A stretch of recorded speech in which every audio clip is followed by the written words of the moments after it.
Our next speaker is Murshed, and he'll be talking on towards the critical Ijtihad, Islam critique and epistemic Samata.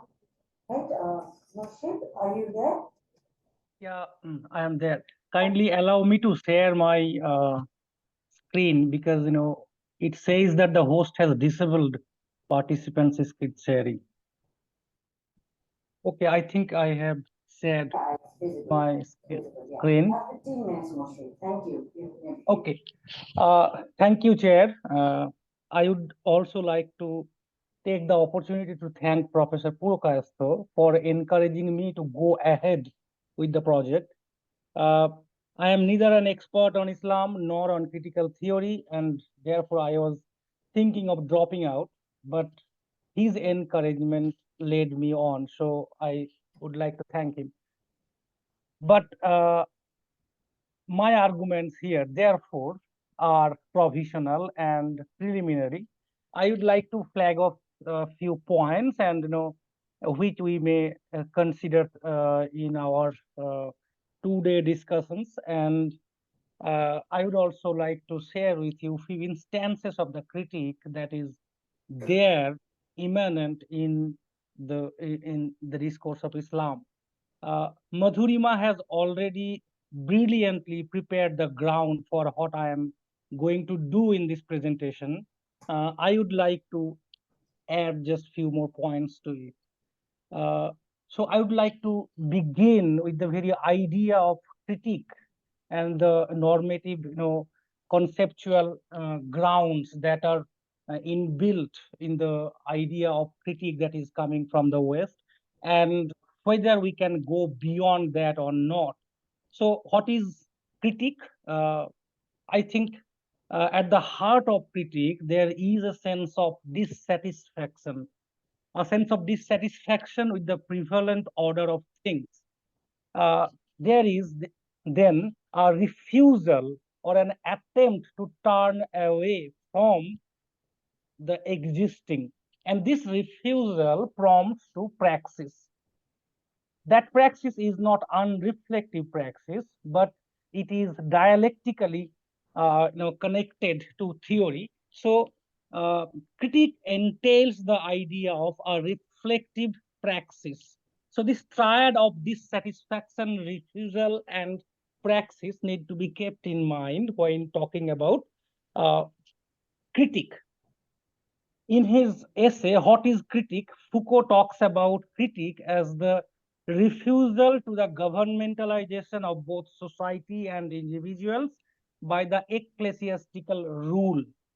So, the critical attitude that Foucault talks about originated, he thinks, in the 16th century in the religious wars of Europe. And he conceptualizes critique in opposition to the governmentalization of society and life by the ecclesiastical order. So is critique then secular? Edward Said, who famously coined the term secular criticism, thinks so. So does Kant or Foucault, Marx, or the Frankfurt School. Uh, but my question is, and as Madhurima has already posed the question, uh, how would critique look like outside of Europe or outside of Christianity? How would critique look like in a social setting where there was or there is no overarching church? Can faith be a source of critique? Can faith be a source of critique? Can the so-called otherworldly orientation associated with religion or faith be a source of critique? Can critique be conceptualized higher and not in opposition to the scripture? Can the Quran be a source of critique? So, keeping these questions in mind, I would like to say that perhaps we need to unplug the very polarity, the very binary between secular and religious.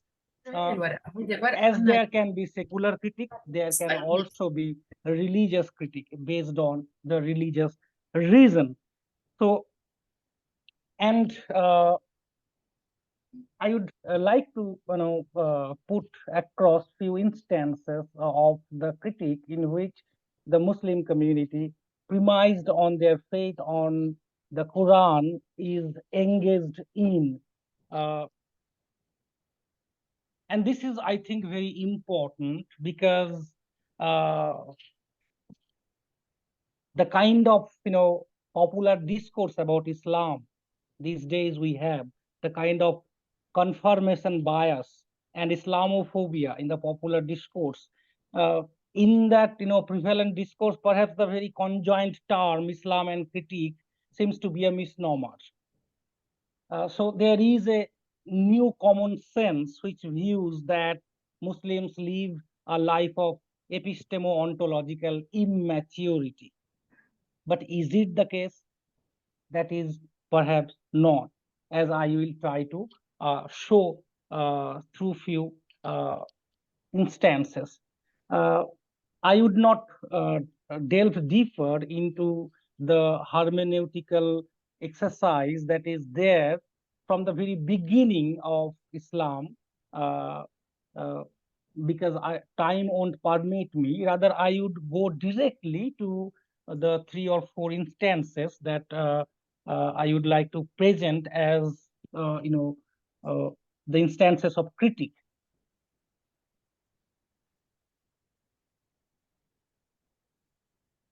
So as you can see that Muslims are conceptualized as interpretive community, and they are invited to engage with the sacred text, the Quran, and interpret it. And there are what is called the Muslim science of interpreting it. There are concepts of Ijma. There is the concept of Qiyas.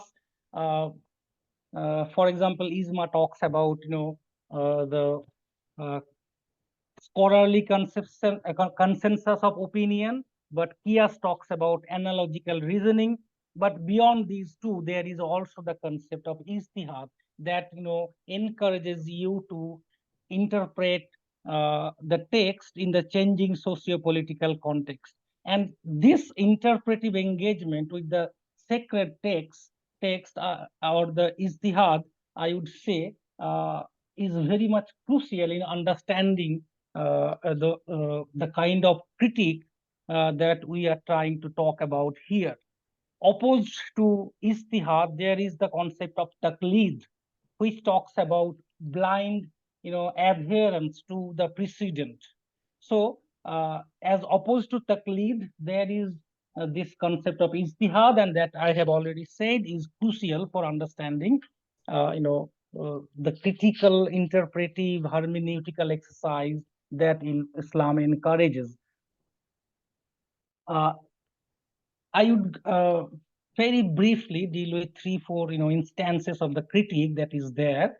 First, I would like to begin with the phenomena of Islamic feminism.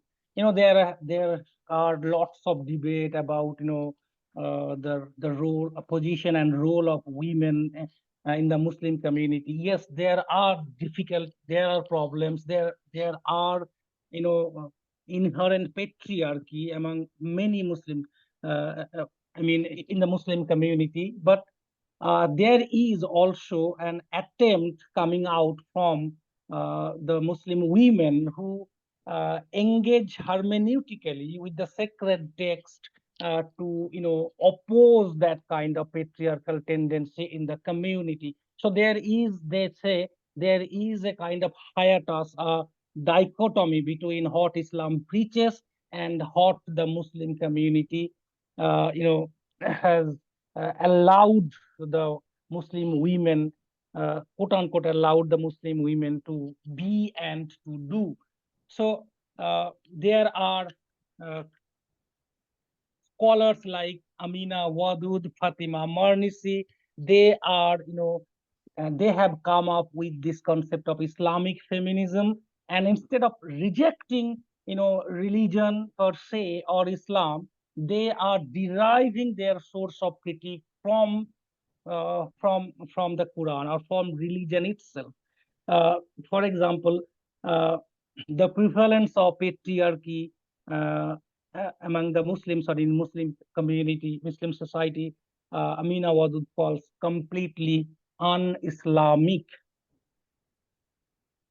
And she is very critical of the kind of androcentric, interpretation of Islam, and she talks about a kind of, engagement with the text that is much more, gender sensitive, and just that talks about gender justice. So this is one hermeneutical critical exercise I was talking about. Since I do not have much time, I am not, going into an elaborate discussion of this, which may take up later.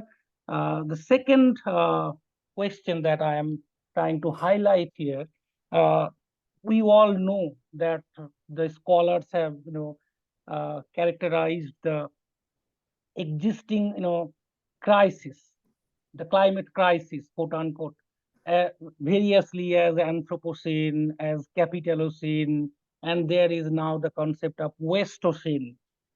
Uh, but can religion, what role faith traditions or faith geographies can, play in this, offering a kind of, turning away from the from our onward march towards destruction and disaster. Uh, we know about Pope Francis's, article on the climate crisis, and I would,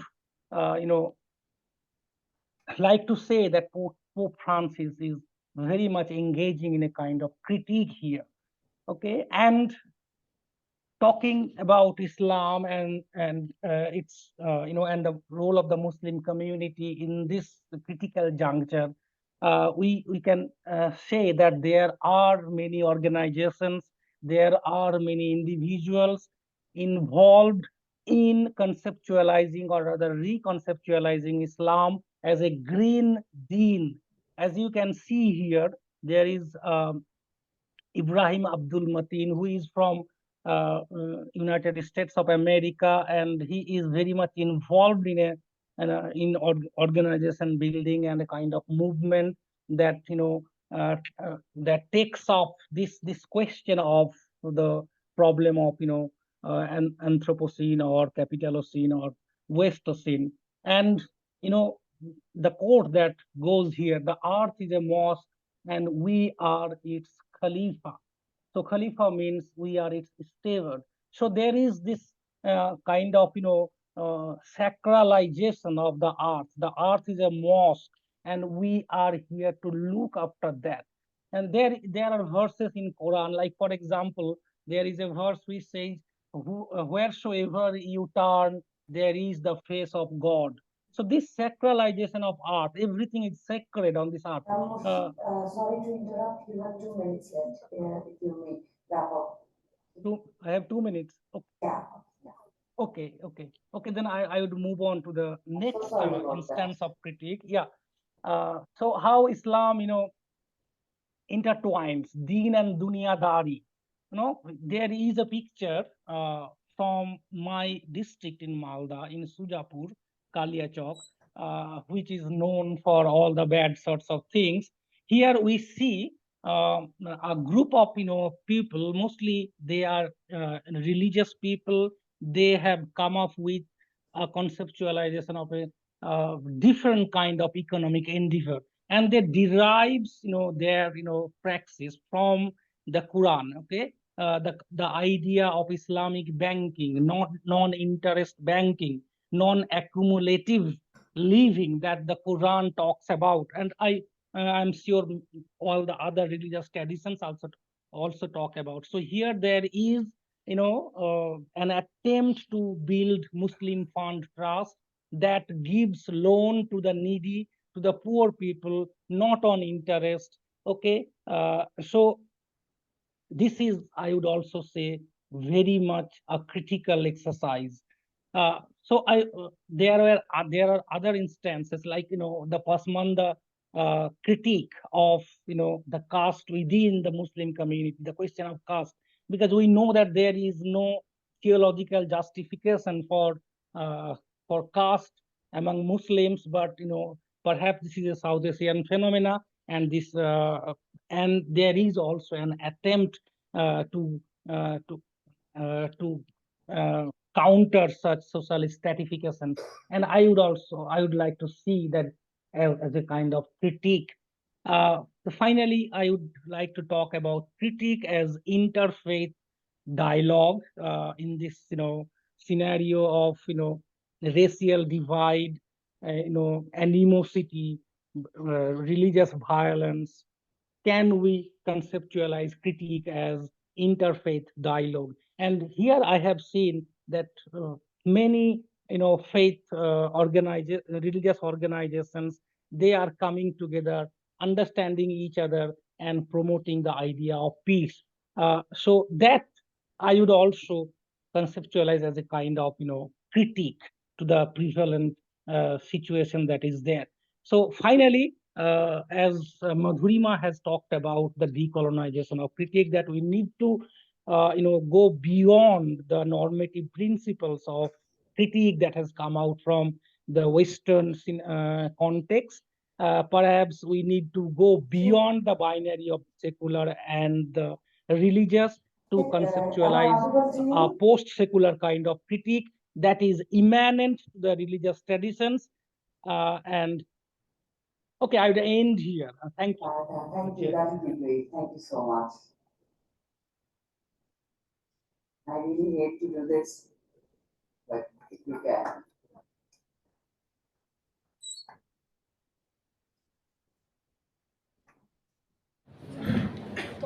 Thank you, Murshed, for your talk. That was really enlightening.